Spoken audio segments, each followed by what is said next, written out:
नमो भगवते वासुदेवाय।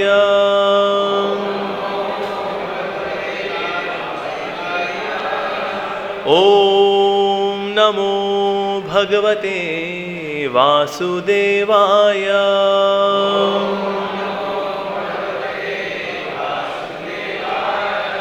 ॐ नमो भगवते वासुदेवाय।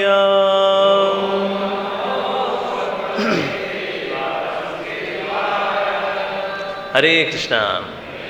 So today we are reading from Srimad Bhagavatam, Canto 10, Chapter 10, chapter entitles Deliverance of the Yamal Arjuna Trees, verse number 1, and then 2, and then third one. Third one I think is written here on the board. Yeah. So first verse is like this. Shri Raja Uvacha Kathyatam Bhagavaniteta Tayo Shapasya Karanam Yattat Vigahirata Hritam Karma Yena Va Devarashastamaham. King Parikshit inquired from Shri Shukadeva Goswami, O great and powerful saint, what was the cause of Nalkuvars and Manigrivas having been cursed by Narad Muni? What did they do that was so abominable that even Narada, the great sage, became angry at them? Kindly describe this to me. Next verse, where Shri Shukadeva Goswami is saying. So, second and third verse. So, second verse I am reciting, and third verse we would recite together. Rudrasyanucharo bhutva, Shri Shuka uvacha Rudrasyanucharo bhutva Suddipto dhanadhatmajau Kailasopavane ramye Mandakinya madotkato. So now comes the third verse. Varunim madiram pitva Mada ghurnitalochana Sri Janer Anugayadbhish Share, Chetaru Pushpite Vane. Okay, word meaning, translation and purport by His Divine Grace A.C. Bhaktivedanta Swami Srila Prabhupada. Srila Prabhupada ki jai. Word meaning, Shri Shuka Uvacha. Shri Shukadeva Goswami replied, Rudrasya, of Lord Shiva, Anucharao, two great devotees or associates, Bhutva, being elevated to that post, Srudipto, being proud of that position, and their beautiful bodily features. Dhanada Atmajao, the two sons of Kuvera, treasurer of the demigods. Kailash Upavane, in a small garden attached to Kailash Parvat, the residence of Lord Shiva. Ramye, in a very beautiful place. Mandakinyam, on the river Mandakini. Mada Udkrito, terribly proud and mad. Varunim, a kind of liquor named Varuni. Madira, intoxication. Pitva, drinking. Mad Agrunita, Lochana, their eyes rolling with intoxication. Stri Janai, with woman. Anugayadbhi, vibrating songs sung by them. Cheratu, wandered.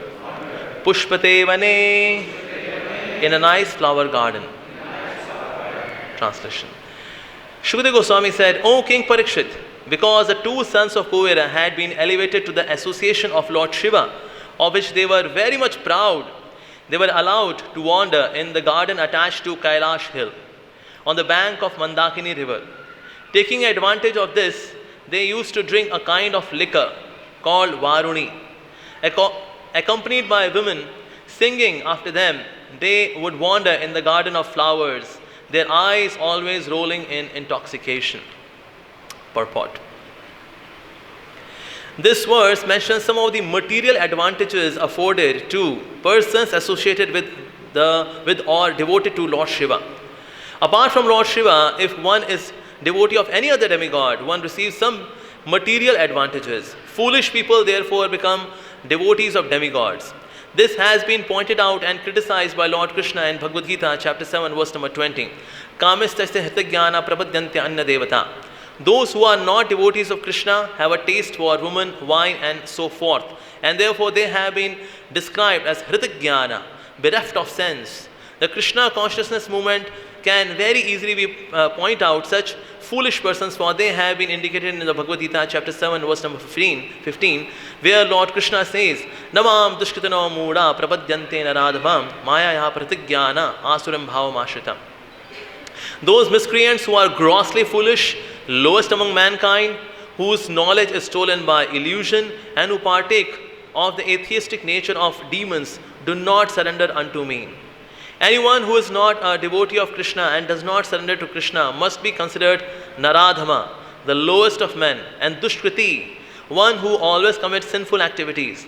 Thus, there is no difficulty in finding out who is third class or fourth class man, for one's position can be understood simply by this crucial test.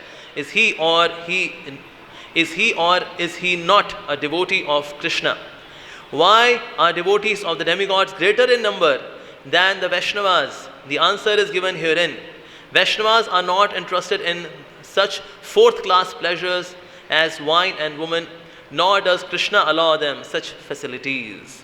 Om Ajnanatimirandhasya Jnananjana Sharakaya Chakshurunmilitam Yena Tasmai Shri Gurave Namah Shri Chaitanya Manobhishtam Sthapitam Yena Bhutale Swayam Rupaha Kadamahyam Dadati Swapadantikam Vandeham Shri Guru Shri Yuta Padakamalam Shri Gurun Vaishnavascham Shri Rupam Sagrachatam Sahagana Raghunathanvitam Tam Sajivam Sadvaitam Savadhutam Parijana Sahitam Krishna Chaitanya Devam Shri Radha Krishna Padan Sahagalalta Shri Vishakhan Vitascha He Krishna Karuna Sindhu Dina Bandhu Jagatpate Gopesha Gopika Kante Radha Kante Namostute Tapta Kanchana Gaurangi Radhe Vrindavaneshwari Vrishabhanusute Devi Pranamami Hari Priye Vancha Kalpatarubhyascha Kripa Sindhubhya Evacha Patitanam Pavanebhyo Vaishnavebhyo Namo Namaha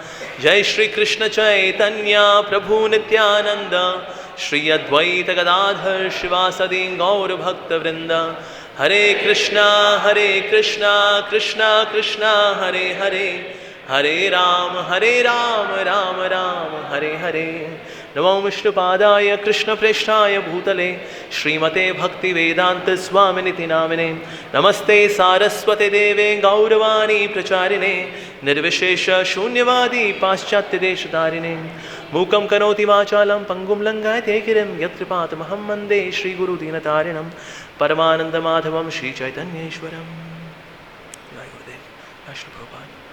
Hare Krishna. So before I begin to say anything, first of all, I seek blessings of the great Vaishnavas here. Panchagoda Prabhuji, Radharaman Maharaj, so many great Vaishnavas are here. And this is a very elevated seat because from this Vyasasan, so many great Vaishnavas have spoken such potent Hari Katha. So that way I am feeling very embarrassed and very small to sit here and speak anything.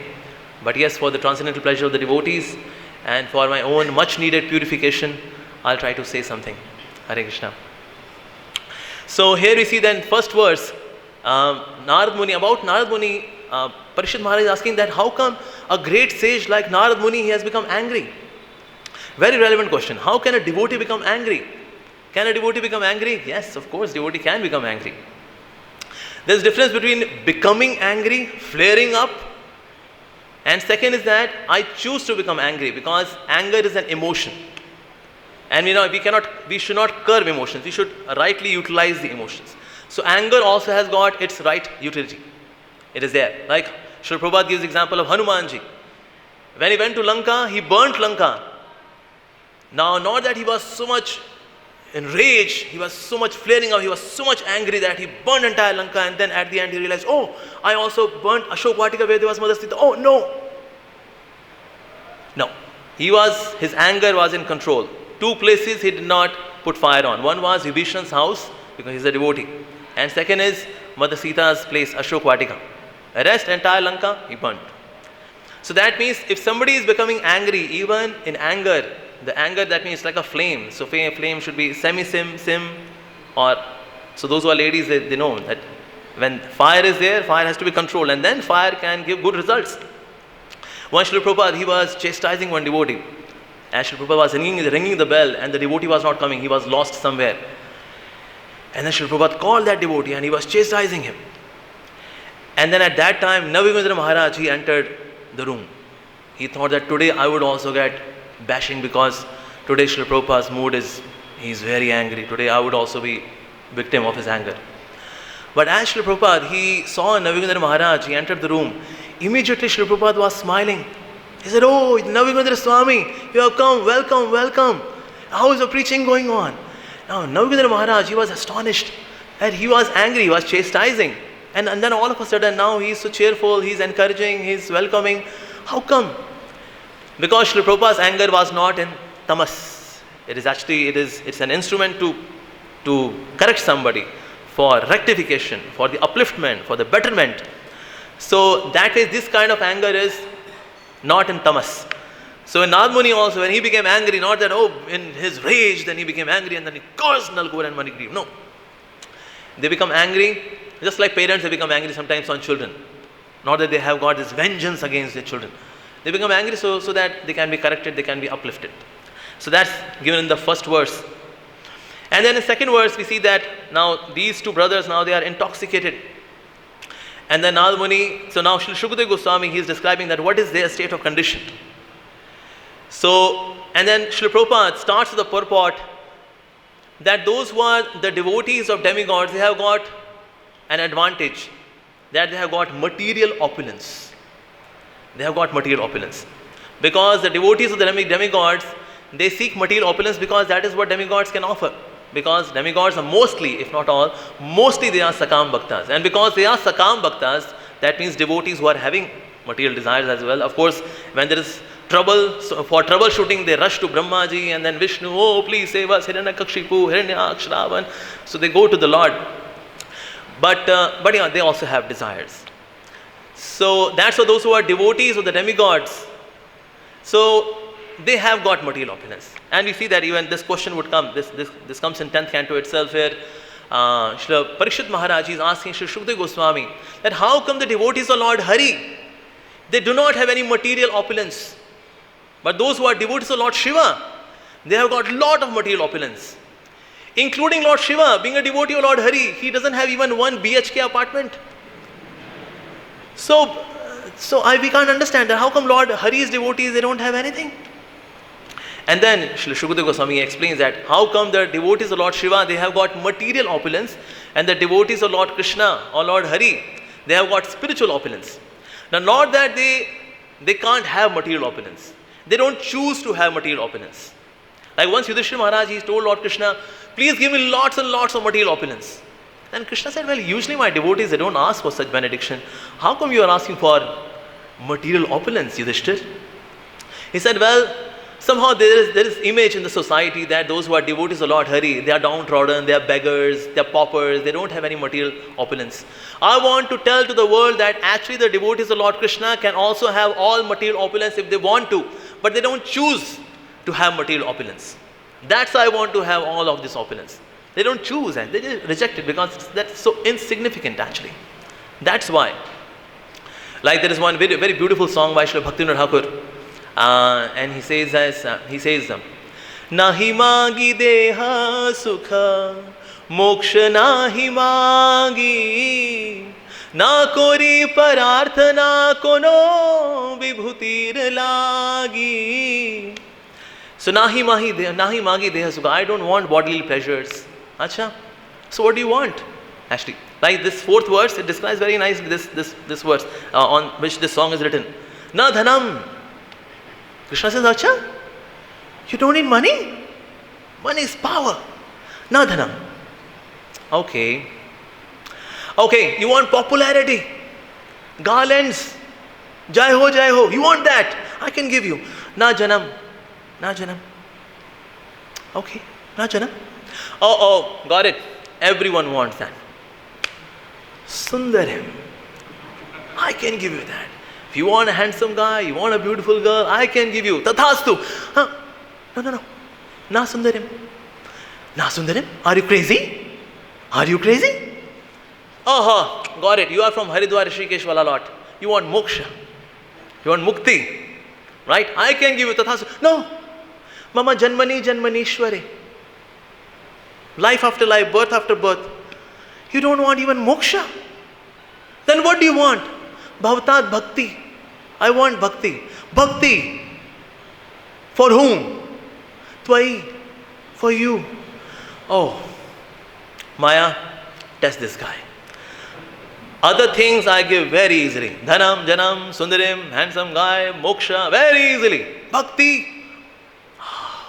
Then I have to check this guy. Okay, Maya test. Before Maya's test comes karma's test. Most of the people, they are just wearing their karmas and they say, well, God is taking my test. Excuse me, you're not that special that God would take your test, Baba. First test is done by the karmas. 99.99% lot is done by the karma. And then 0.1% they are tested by Maya. Wow. And then somebody has passed the test of Maya as well. Then Krishna says, oh, smart guy. And then Krishna test. So that way they are very, very special people who are tested by Krishna. But yes, here we see that those who are devotees of demigods, they have this nature, that they want material benedictions. Excellent example comes in Valmiki Ramayana of Ravan. Ravan pleased Lord Shiva. And Lord Shiva also gave him Rudra Veena. He said, okay, any other benediction? Now by the time he saw Parvati, he said, wow, she's so good. Now Parvati could see that this person is going to ask me. And then she was praying, oh Lord Hari, please protect me. Because my husband is so simple, so innocent hearted, he would just say Tathastu. What to do? Oh Krishna, oh please help me, please help me, please help me. And then through this telepathy connection, Bluetooth connection, Wi-Fi connection, so Krishna said, yeah, don't worry. Whatever he asks for, just do. I will save you, don't worry. So he said, oh, so Lord Shiva, one more benediction I have. Yeah, sure, please. I want a beautiful wife. Okay, Tathastu. Parvati, please go. Okay. And then Ravana was so happy. He was carrying Parvati on his shoulder and he was so happy that yes, finally I got such a beautiful lady in my life. Parvati, wow. Then came a nice Brahmin boy. And he was walking along with Ravana. And he was laughing. Ravana said, excuse me, why are you laughing like this? I am taking Parvati on my shoulder. Are you envious? So no. No. Actually, P for Parvati and P for piracy. She's a pirated version. What do you mean? P for Parvati and P for piracy? Yes. Actually, real Parvati, she is not the real one. She is a pirated copy. You are so innocent. You are so simple, Ravana. After all, you are a Brahman. I am Brahman. I can empathize with you. You are befooled by Lord Shiva. How can somebody give one's wife so easily? Think about it. And she is also on their shoulder without any difficulty. She is not having any resentments. Come on. Use your brain. You have got 10 brains, Baba. Yeah, that's true. That's true. Then where is the real Parvati? Real Parvati is with Maidanav. And the name of that Parvati, they have named as Mandodari. But actually she is Parvati. This is pirated copy. Oh. Thank you very much. Parvati, please get down. Go back to Lord Shiva. I want the real stuff. Yes. And then he moved. And then he said, thank you very much, Brahmana, for your guidance, for your help. I'm just a well-wisher, I'm just a well-wisher. Yeah, that's it. So that's the nature of the demigods. They ask something from their deities and then even they want to enjoy the property, the very property of that person. Like in India, people celebrate Deepavali. And on Deepavali, they have high-stake gambling. Now where is it given in Ramcharitmanas or Valmiki Ramayana or Kamba Ramayana or Adhyatmik Ramayana? As soon as Sita and Ram entered Ayodhya, all the Ayodhya Vasis rushed towards casino and they celebrated and welcomed Sita and Ram by going to casino. Is it mentioned here? No. But there are so many people in India, they play high stake jua, high stake gambling. Why? Well, it's Deepavali. Acha. So on Deepavali, what happened actually? Well, on Deepavali, Sita and Ram, they came back to Ayodhya from Lanka. Oh, I see. And whom do you worship? Well, we worship Lakshmi and Ganesh. Yes, excuse me, we cannot understand.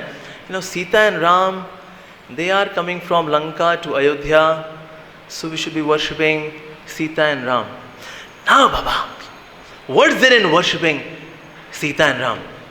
We want money. Money is from Lakshmi. And we want auspiciousness. That comes from Ganapati Bappa.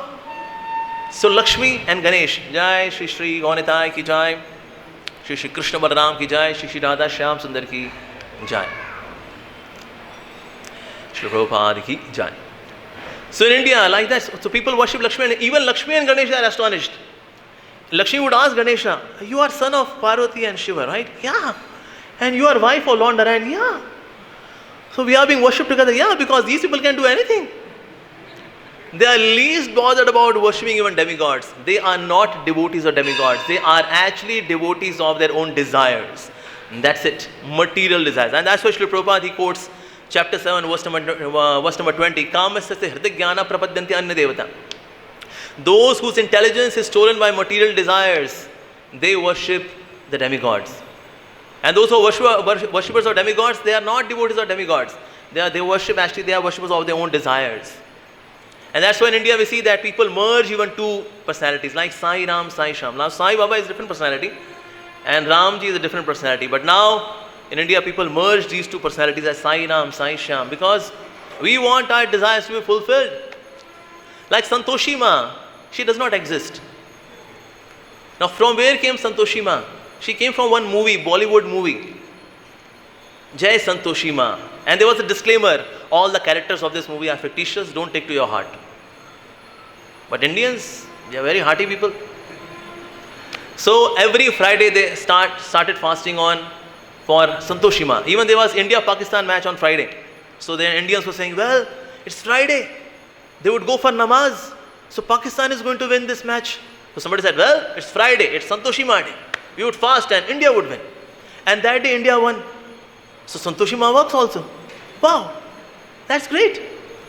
So that's the condition of the demigod worshippers. They can do anything and everything. Like here, the example is given that Nalkur and Manigriv, they are the devotees of Lord Shiva. Yeah. So Lord Shiva, he gives two kinds of mercy. One is known as Sakapat Kripa and another is Nishkapat Kripa.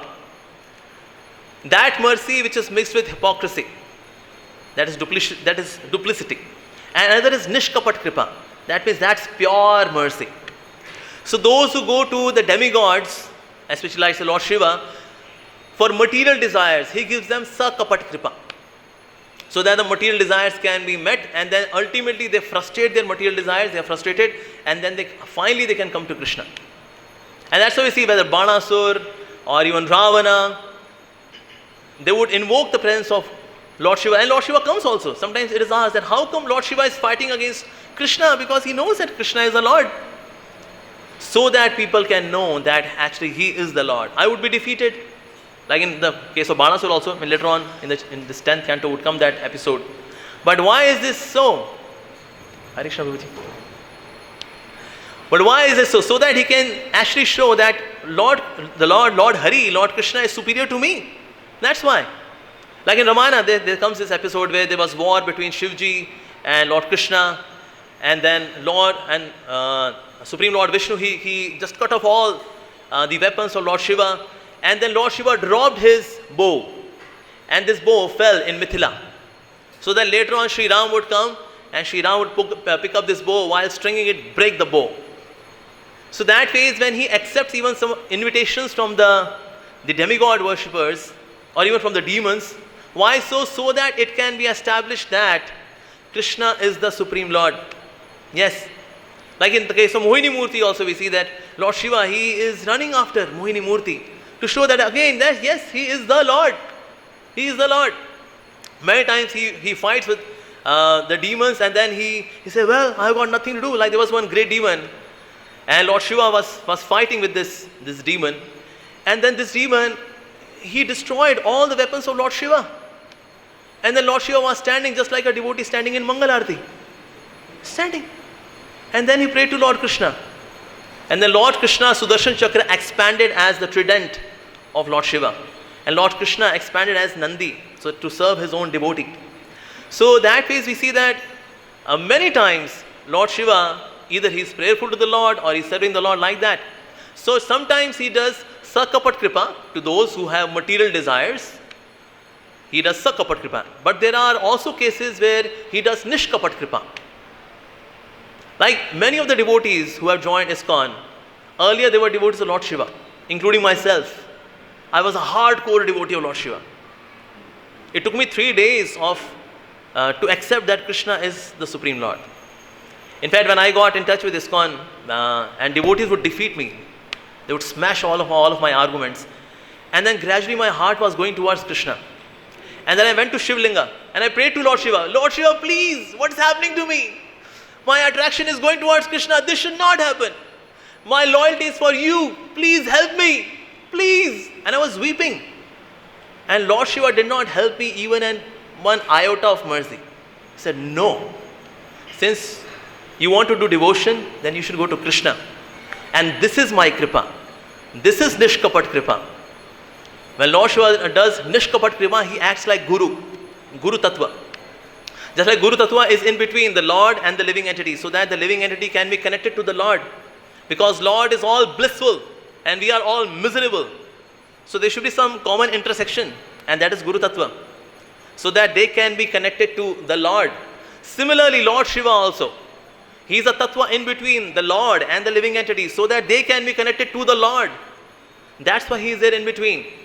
So those who are having material desires, Sakapat Kripa. Those who are having no material desires, just attraction for Lord Shiva.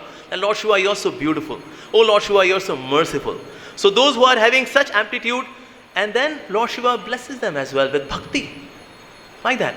So here also then Srila Prabhupada, he describes in the purport that those who are intoxicated, those who are proud, especially in the case of devotees, Lord knows how to diffuse that pride.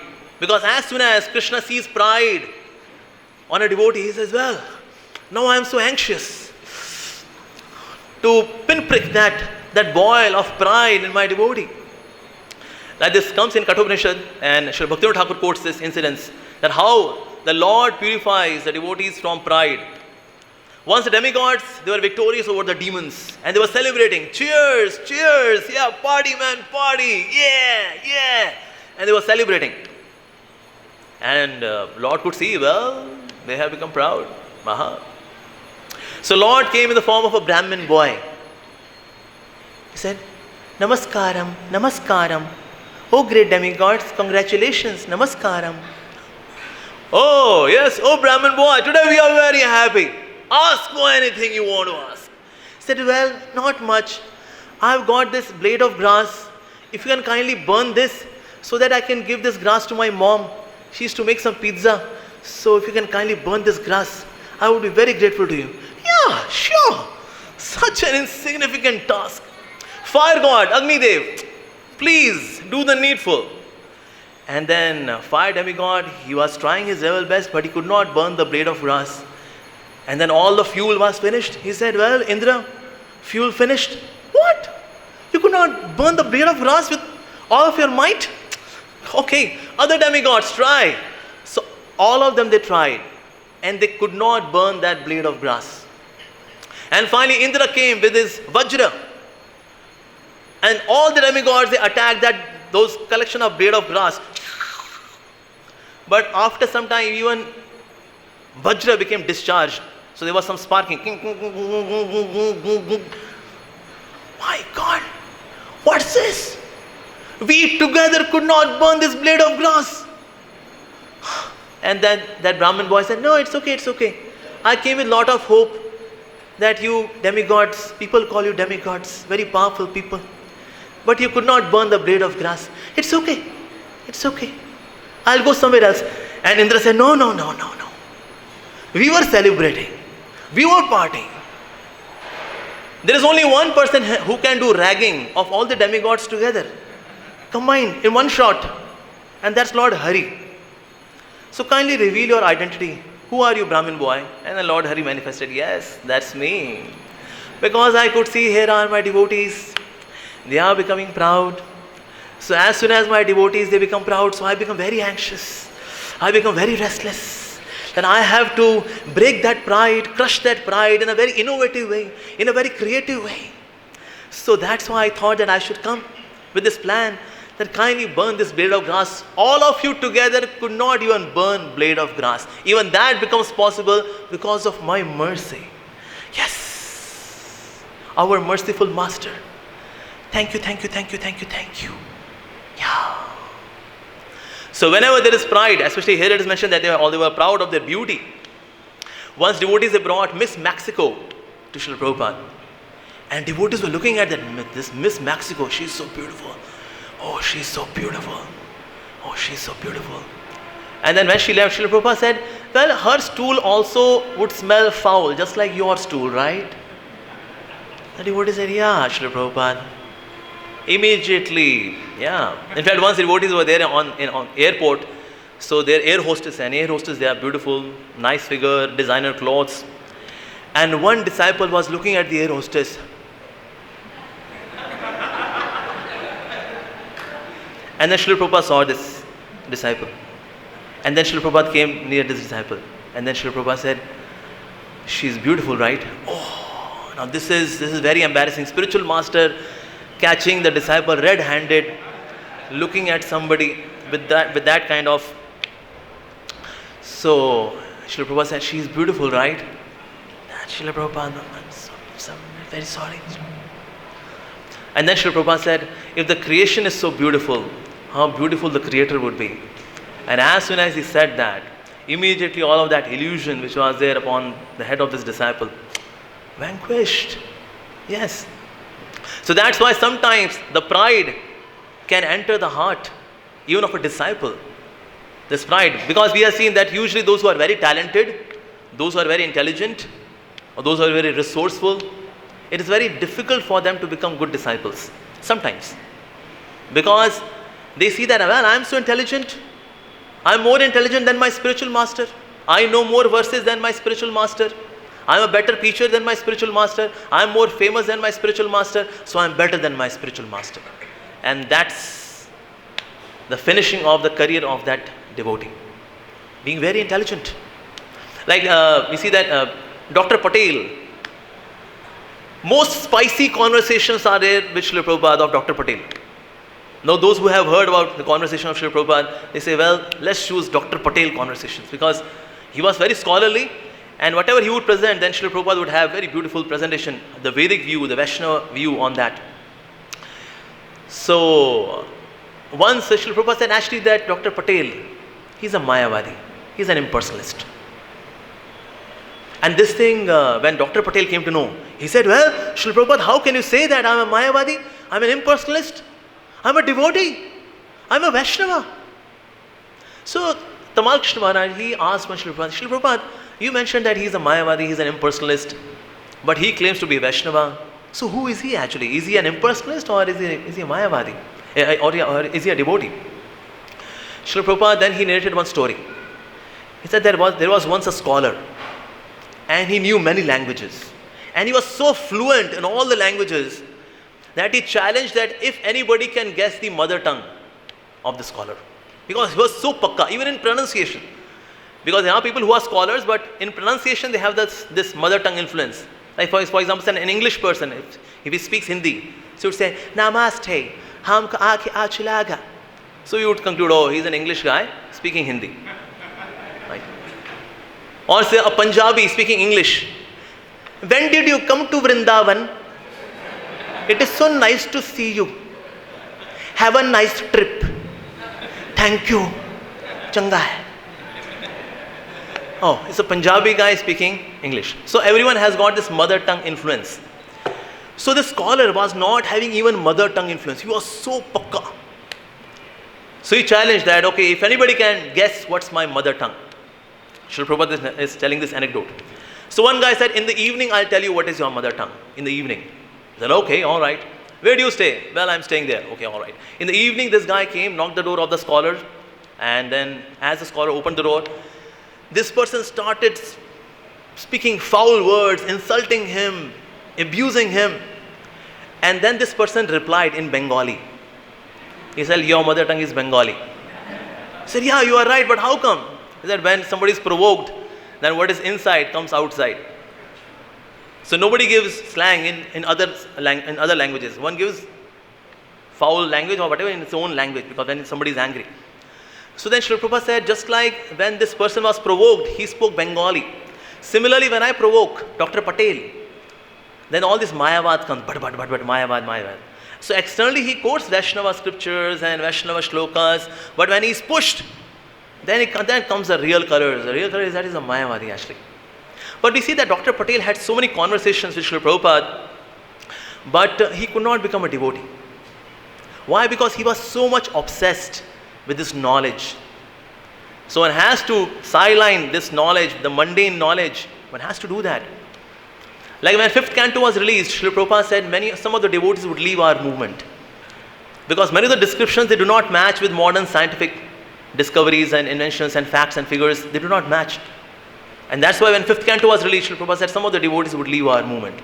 Like you mentioned, there are eagles who can even catch elephants. How can eagle lift an elephant? And cosmological things. So that's why Srila Prabhupada said, because mundane knowledge, it influences a person to such an extent that it is so difficult to take to the instructions of the spiritual master. Like during those days, this moon expedition and moon landing was hot. There was a hot topic. And on the television, there is a person who is walking, talk. And then devotee said, Srila Prabhupada, just see, they're on the moon. Srila Prabhupada said, no, he might have landed upon Rahu, but not on moon. To enter the moon, they need that kind of body to be on the moon. And this devotee, because he was not having faith in the spiritual master, he was doubtful. And once he went for cooking. So Yamuna Mataji was also there for cooking services, and he was also there. And Yamuna Mataji, even though she had only 1 or 2 saris, but she was always clean. But somehow this person could not manage the cooker, and the soot was there all over his body. And then he came to tell Srila Prabhupada, the rice got burnt. And as he came with soot all over his body, and then Srila Prabhupada said, just see, he has returned from the moon. But later on he left. Why? Because this mundane knowledge was there which was stopping him to accept the words of the spiritual master. Sometimes when there is too much talent also, that also gives pride.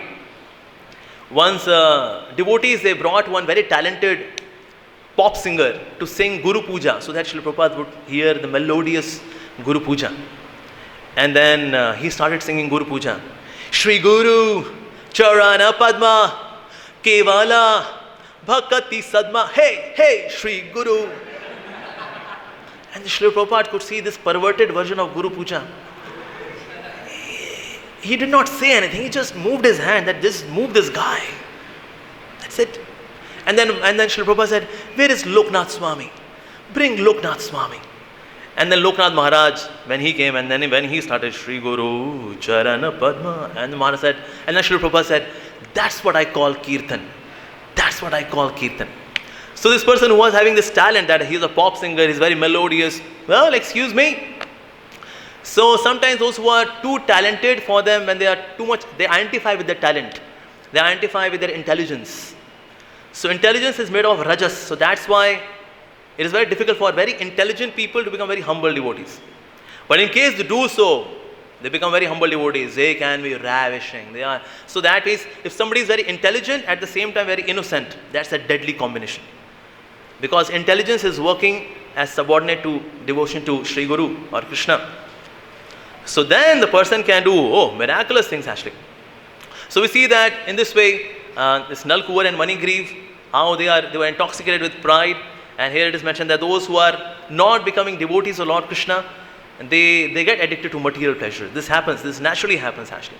Only Lord Krishna, he removes all of this. Yes, and that's why even devotee, even if some kind of attitude is there so that I can fulfill my desires, then even for that we should go to Krishna. Even for material desire, devotee should not go to demigods.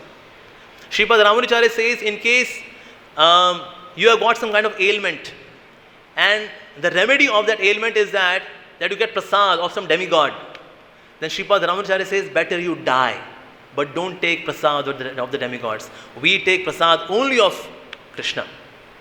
And in fact, Sri Bhaktivinoda Thakur quoting this, he says that if somebody takes prasad of the demigods, then it's an offense to Bhakti Devi. So even for material desires, we will go to Krishna, because Krishna fulfills material desires in a way that there are no more material desires. He knows that art. So even if a devotee has got material desire, I would approach Krishna. That's the thing. Now, there was one friend of mine, he had the desire to marry a beautiful girl. That in my life, whether I may do something or not, one thing I will do for sure, I'll marry a beautiful girl. And then he got a Punjab, Chandigarh, beautiful girl, MBA, very nice. Buttery, smooth skin, very, very good. But after marriage, he discovered that this lady gets into fits whenever she feels excited. Now, after marriage, there are many instances where somebody can feel excited. So anything would happen, then and then a foam is coming out, and then you would say, okay, sorry, nothing. We'll just chant Hare Krishna. That's it. No, nothing. So Krishna fulfilled his desire in a way that he had no more material desire. So even if somebody has got material desire, we would not go to demigods. We would go to Krishna, because Krishna is such an amazing personality. Wow. If somebody starts understanding the beauty of Krishna's purification process, we would fall in love with Krishna even more. That, oh Lord, what a person you are. What a person you are actually. You should be my true Valentine, because you purify in such a beautiful way. Sometimes in a mild way, sometimes in a hammering way, but whatever it is awesome. So even if a devotee has got material desires, well, we take shelter of Krishna. That's it. Alright, I'll stop here. Maybe 10 minutes are there for comments and maybe some questions. I'll stop here. Hare Krishna. Is something from Maharaj or Prabhuji? Prabhuji? All my disciples are intelligent. So how does that work if they're so intelligent that they're still surrendered? Okay, very good question Prabhuji has asked. Prabhuji, on the mic, you can ask once again. Prabhupada often said anyone who takes up this process of devotional service is very intelligent. You consider it. Yes. He says all my disciples are intelligent. Yes, Prabhuji. So very good question. So all my disciples are intelligent. Because they have come to Krishna, that's why they are intelligent. Now there are various levels of becoming intelligent. So they have begun to become intelligent. Like all the 4 people who are given in the next verse of this verse, which is quoted here in the purport, 7.16. Chaturvidha bhajate mam, jante mam, jana supritano arjuno, arto jigyasu artharthi, jnani cha vardasha. So all these 4 people, they are intelligent people. The one who is suffering, he did not go to demigod but to Krishna. Very good. The one who desired material opulence, he didn't go to Kubera or any other demigod but to Krishna. No, that's very good. Better than that is Jigyasu. To satisfy one's inquisitiveness, one has come to Krishna. Oh, that's very nice. The one who is in knowledge will certainly come to Krishna. Oh, that's very good. But this is the beginning of being intelligent. This is the beginning. So even somebody is materially struggling, coming to Krishna. So that way he said that all the devotees of they are very intelligent. In fact, we see that anyone who is selflessly devoted even to Jesus Christ pushes the person to Krishna, because he is also acting like a guru. So ultimately, even somebody is a Christian, say in his pre-devotional life, or a Hindu or a Muslim or whatever, when he comes to Krishna, that's a mercy. That's a mercy. And that's why, because he is devoted to Krishna, even though with material desires, akama sarva kamuva, but this person should be considered intelligent. Although he is beginning to become intelligent, and then gradually he can become the intelligent, who is divinely intelligent. So that way, all of them are intelligent, but yes, they are becoming more intelligent, and then ultimately most intelligent. So that is, Prabhuji, that's my understanding is. Prabhuji, Hare Krishna. Oh yes, Prabhu, Hare Krishna. Thanks for the wonderful class. Prabhuji, the question is, you mentioned about the demigod worship, but in a few temples of ISKCON also, we see that in the entrance there is Lord Ganesh. Oh yes. So, what is our understanding? What is the principle behind that? Actually, in some of the temples, when we acquire a temple, that means that establishment was already there. So we then do not destroy those deities of the demigods. We keep them because we respect the demigods. Like some of the temples, like Chopati, they have Hanumanji there, right? Because they are already there, part of the project. So then we do not remove them. We respect them. But you would not see that any temple which is started from the beginning will have any demigod being installed. No. In fact, Guru Kripa Prabhu once asked Srila Prabhupada, can I worship Ganesh because I can get a lot of money? Srila Prabhupada said, well, if every month you can give me $100,000, because he was a fabulous fundraiser per month, then of course then you can worship Ganesh. He got the answer. He said, okay, Srila Prabhupada, I just chant Hare Krishna, that's it. $100,000, and that too, those days, that was big money. But of course he did extraordinary service in the service of Srila Prabhupada. So sometimes, yeah, of course, we see that this demigod worship thing is there, but we are not really worshipping them, but we pay regards to the demigods. And that is what we should do. In fact, once Nagendra Maharaj, he paid obeisances to Lord Shiva, to one Shivlinga. And the devotees said, oh, we are Krishna's devotees. How can we pay obeisances to Lord Shiva? We are Vaishnavas. And then he became doubtful, actually, Nagendra Maharaj. So he came to Srila Prabhupada. He said, Srila Prabhupada, devotees objected when I paid obeisances to Lord Shiva. He said, well, you must pay obeisances to Lord Shiva. He's a pure devotee of the Lord. So we pay our regards to even demigods. Sometimes I've seen neophyte preachers, they are too insulting to the demigods. But we can say that we are respectful to them, but we are not surrendered to them. We respect them. So in Hindi we say, ye pujaniya hai, but Krishna bhajaniya hai. So for Krishna we do bhajan. We don't do bhajan of any demigod. But we do regard them. In case there is a demigod temple, we seek blessings. O Mother Saraswati, give me blessings where I understand Srimad Bhagavatam. Yeah. Why not? We can do that. Seek blessings. Seeking blessing is good. Yeah. Okay. Yes. Okay. Yes, Prabhu. Haan ji, Prem Prakash Prabhu. I wanted to ask you, thank you for your dramatic presentation of Na Janam, Na Janam.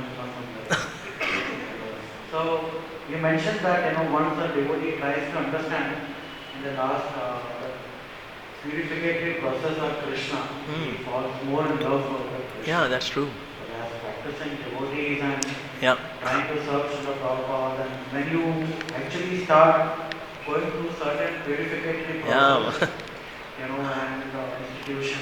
Yes. And why is it that the mind doesn't get into the intelligence or the heart doesn't get into the right place to understand that this is for my purification and we should just go through it. Rather we start developing our own understanding of things, praying to Krishna, trying to, constantly trying to resolve it and make it more favorable for us. Yes. Rather accepting that as a purification. So what is your understanding? Okay. Once Srila Prabhupada said, I can make you perfect right here, right now. And the devotee said, please do that. Please do that. And Srila Prabhupada said, no, I'll not do that. But why? And then Srila Prabhupada said, because I want you to experience the sweet struggle of cultivating Krishna consciousness. So it's a sweet struggle. If you ask any struggling devotee, leave, man. Just go back to your original life. Coca-Cola, movies, girlfriends. Come on, man. Just leave it. Why are you struggling chanting Hare Krishna? Why are you struggling? Just leave it, man. The devotee would say, no, Prabhu, no. I know I'm struggling, but I will not leave it. Well, you are struggling, man. You are having fun, man. Come on. Go back to Las Vegas. No. Because this struggle is also sweet struggle. Now, how to experience the sweetness of the struggle? We can learn from Bhima. When he went to kill Bakasur. So Bakasur came. So he was fighting with Bakasur with left hand, and with right hand he was eating. So fighting and eating was happening simultaneously. Similarly, a devotee should take nourishment by Harikatha, Harinam regularly, and fighting with anarthas. So when this thing happens parallelly, wow. But when somebody is fighting with the demon of anarthas, lust, anger, greed, pride, envy, illusion, ego, oh my God, then it becomes very difficult. It is just that when we give up this part, that means eating, nourishment, this we should do. And then we would see that even struggles, they are good. When we fight with lust, it's good. Like whenever, like one of my brahmachari friend, he was sharing, I asked him, whenever you feel lusty, what do? He said, I sing the song Gopinath. Mamani vedana shuno, vishay durjana sada kamarata, kichu nahi mora guna, Gopinath. Now singing this song like this, oh Lord, I'm vishay durjana. I'm a person who's attached to sense enjoyment. Oh Lord, please accept me. Now this thing is very sweet actually. Ei matra asha mama tumar charane ahai tuki bhakti hriday jage anukshane. That's my only desire, that to have devotion towards the lotus feet of Krishna. Please. Acha, how much attachment you want? विषय जे प्रीति एवे आचाए अमार से मात प्रीति हौका चरणे तुम्हार. Oh Lord, the amount of attachment I have for this sense enjoyment, may that spontaneous attraction and attachment be there for you, oh my Lord. Now this prayers, this expression of love, it makes the whole thing very sweet actually. So that's why even if we are struggling, it's a sweet struggle. It's a sweet struggle. Otherwise, sometimes we'll ask, so much of chanting Hare Krishna, when we would become perfect? Well, it's a sweet struggle.